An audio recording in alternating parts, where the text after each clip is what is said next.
የተወደዳችሁ ቅዱሳን በሞላው ዓለም ላይ ያላችሁት አሁን የሚገኘው ደርባን ላይ ብቻ ዳር ላይ ያለው ትልቅ ሐይቅ አጠገብ ነው ያለው።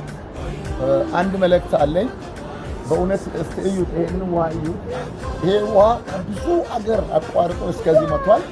እዚህ ደርባን ከደረሰ በኋላ ቆሟል። ከዛ የተነሳ ለአገሪቱ ትልቅ ምንጭ፣ ትልቅ ሀብት ነው።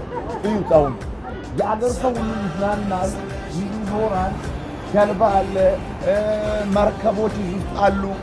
ሰው ሁሉ ይዝናናል።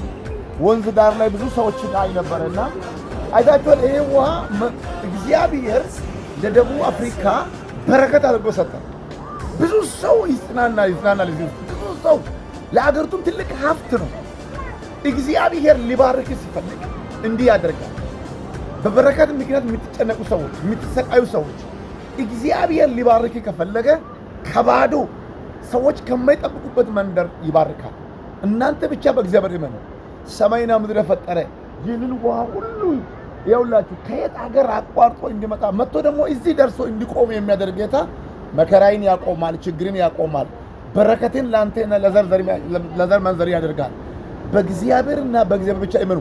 ካመናችሁ ትወርሳላችሁ። ይሁት አሁን ላሳያችሁ። በጣም ሰፊ ነው። የትና የት ይሁት። ስለዚህ እግዚአብሔር ይችላል የምትሉት የኔ ነገር ለእግዚአብሔር ቀላል ነው የምትሉ ሰዎች ሼር፣ ላይክ፣ ኮሜንት አድርጉ። ወዳችኋለሁ። ወንድማችሁ ፕሮፌት አበበ ማርቆስ ነኝ። ተባረኩ።